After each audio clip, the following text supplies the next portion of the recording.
Depression can easily kill someone's confidence, maybe even kill someone's will to pursue something they've had a deep love for. In the case of Ugly God, that's one of the many reasons he decided to take a step back from music. Hey, I'm just Baki and welcome back to the channel. Today I want to get into a topic or someone who hasn't been talked about for quite some time. And that person is obviously Ugly God. Ever since his breakout song Water, I've been a big fan of Ugly God and his hilarious wordplay and deep introspective music. I was able to vibe with whatever he was able to put out. His samples always kept me wanting to hear more of his own style of production, and his lyrics made me laugh and think of better times with friends. But it seems like for a while, he hasn't cared to make much of a comeback, which is really sad, but I'll get into a lot of the reasons why. And shout out to Matty Balls for giving me the idea for this video. Please go check out his channel. A lot of noteworthy content on there to be able to watch. But hey, let's take a deep dive into the video.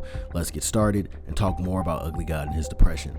Ugly God was born under the name Royce Cornell Davidson Rodriguez. That's a pretty big mouthful of a name. His father being Afro-Dominican and his mother African-American, it explains the name. He was born on September 19th, 1996. When asked about his upbringing in an interview, he would go on to say, "My mom and dad divorced, so I was raised in the South as a black person. If you've ever been to the Dominican Republic, you should know that they have a lot of Spanish dark Dominicans. They be black as fuck just like me. My dad happened to be a black Dominican and my mom's black. African Americans and Latinos have it rough in the US.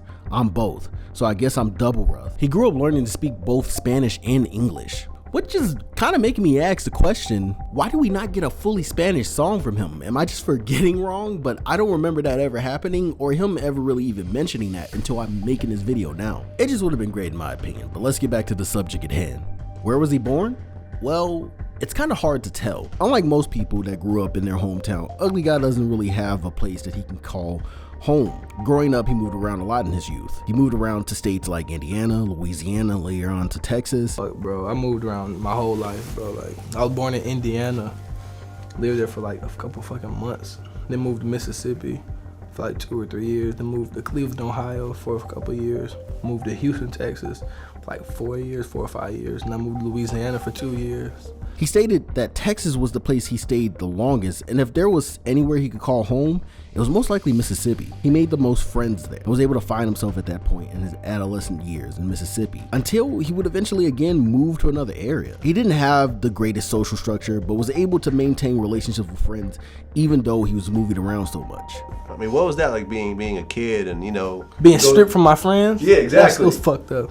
Right, because you got your little clique. Yeah. Next thing you know, all right. No, especially when I was in Houston, and then I'm finally somewhere for like a longer period of time, like 4 or 5 years. Everywhere else for like 2, 3 years. But then I'm in Houston, I'm like, damn. Then just leave. When he was on the basketball team, he spent most of his time at school. He loved the sport of basketball and school both. He eventually went on to college where he would major in computer engineering and web development. He grew up with a love for computers and decided on that for a major. I did not know Ugly God was such a geek for computers, but it's kind of amazing to see that. By the time Ugly God was in college, he had attempted 3 times to rap. He had originally started out with the name Pussy Bacon before he even decided on Ugly God. I think most of us know that from watching the Nardwuar interview that dropped a couple years back. Young Pussy Bacon.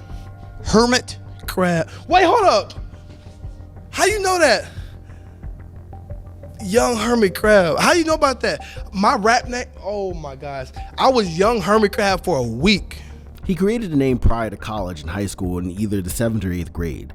His parents would soon find out about his name he was using on social media and put a stop to it and tell him to change it. By the time he was 17, he was rapping and only doing it for fun to pass the time, which seems to be the start for most rappers in any era. After his parents told him he had to change his name, he had to decide on what to call himself next. He had been told he was ugly all his life, so he went with the most blunt and straightforward name. And then what was the next rap name?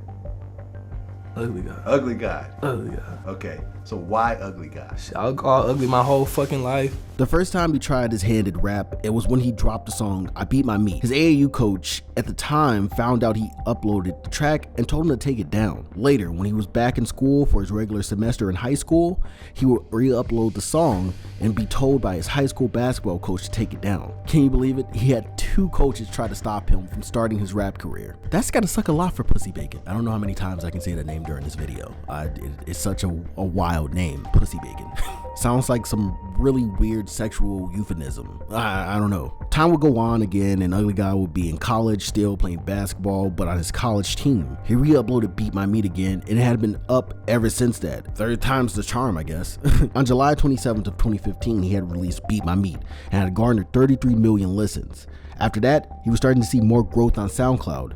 Soon after, he would release more tracks like Bitch and his smash hit Water, which would gain him even more traction. He would also end up being on the 2017 XXL class Cypher and being on the cover of the magazine alongside many other notable artists like Amine, Made in Tokyo, the now deceased PNB Rock, and XXXTentacion. His song Water would eventually peak at number 47 on the on-demand streaming songs chart and at number 34 on the Hot R&B Hip Hop Songs chart. Ugly God was at his peak at this moment in his career, being able to perform at festivals and hanging around very popular artists at the time with his meme music that everyone seemed to love. He received a lot of attention after he dropped a diss track to himself called Fuck Ugly God, which started when he tweeted, "Fuck it, I'm dropping the Ugly God diss track tonight. Fuck that bitch ass nigga Ugly God. When I see him, it's on site. Midnight Eastern time." Let me just tell you, the man knows how to perfectly promote a song. He would then go on to release his first mixtape called The Booty Tape on August 4th, 2017. It would feature songs like Bitch, his hit song Water, and I'm a Nasty Hoe. The Booty Tape would then chart number 27 on the Billboard 200. That was not a bad accomplishment for someone only being in the industry for roughly 2 to 3 years. He would even be able to go on and record another hit with a very controversial and successful artist, Lil Yachty, on his album Lobo 2, having Ugly God feature on the song Boom. Boom, released on March 9th, 2018, would peak at number 88 on the Billboard Hot 100.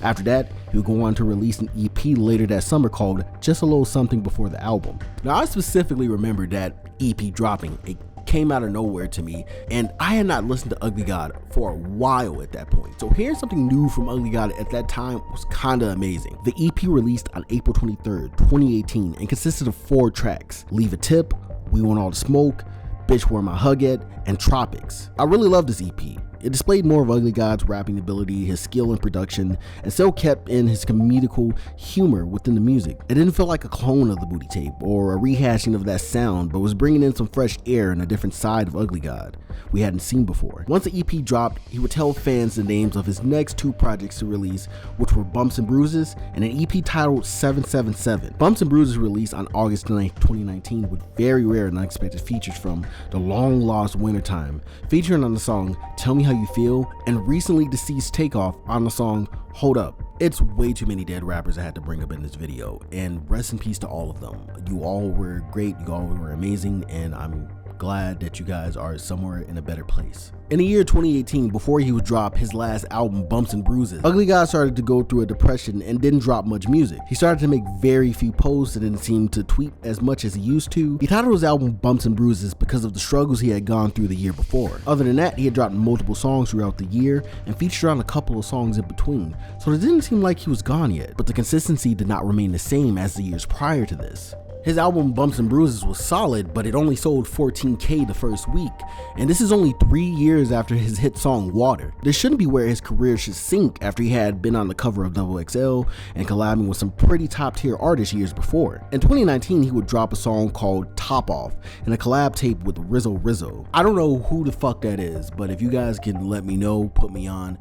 I didn't try to look him up or listen to his music. I just was not known about this guy until Ugly God, I guess. He only tweeted once or twice and posted a couple songs on IG, but we didn't hear much from him after that. In that same year, he would get arrested for failure to comply with an officer, which got some eye on him for a time, but soon he would be lost in the annals of internet drama quickly. In 2021, he would go live on his IG a couple times, but we wouldn't hear much from him if it wasn't from tweets or random lives. Later that year, he would go on to drop a very introspective song called In the Kitchen. In the song, he addresses a lot about his life. He starts telling us that he bought a big house with a nice backyard and a pool to complement it. Also addressing how the world is changing and that he's keeping to himself a lot. I believe he got a lot of inspiration from our good friend Wintertime. Make sure to go check out that video. At the end of 2021, he would go to post a screenshot of his Spotify artist rap stats, stating, "Haven't dropped a single track on the streaming platform since August 2019.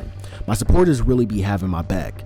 New planet soon. I think Ugly God just wanted to live a normal life. He has a girlfriend and a child right now, so I think he wants nothing more but just to live his life. Take care of his child, treat his girl well, some of the more normal things that people do in average lives.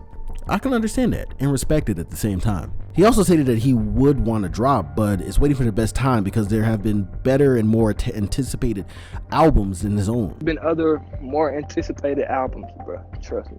Oh yeah, I know what you mean. When you draw, like I'm saying, I feel you, but check this out, bro. Think about how you know your ass could go a whole other year without some music from me, bro. I know you want me to win and shit, but my nigga, come on, bro. I ain't hurting nobody. I ain't hurting nobody not dropping shit, nigga. You know that, bro.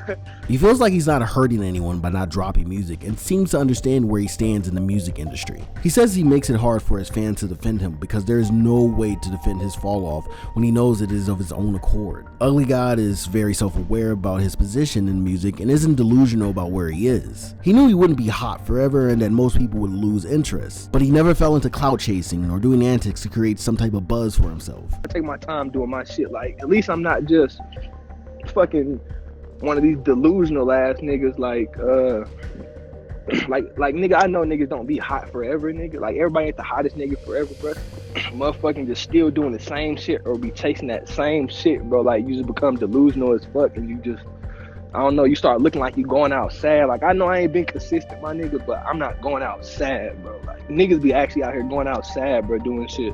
He takes time with his music and wants to drop when he feels ready to do so. His inconsistency and non-engagement with fans created his fall off, and he was able to let it happen and not be upset with it. It's always sad to see this realization come from an artist that you like, especially someone like Ugly God, who brought a lot of laughter into my life when I needed it. Someone who wasn't problematic or causing drama. Someone who really did live his lyrics and stayed out of the way and didn't mind slipping into irrelevancy.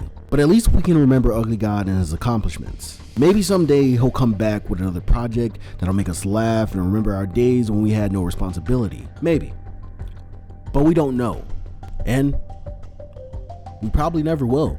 Thanks to all of you for watching the video, and I really appreciate the likes, the comments, whatever you leave down below. If you guys like, please go ahead and hit the subscribe button and then make sure you hit that notification bell to be notified of every video that I drop, whether it be shorts, posts that I make to engage with the community, or anything of the like. And if you guys have any recommendations of people who I should check out, I already have a list of people that I want to make videos about. The next one I'm looking into is Lil Nas X and his Maserati project, which is quite amazing. I think you guys will really like that video right there because it's a very slept on project in my opinion. But either way, I'll see you guys in the next video. 1.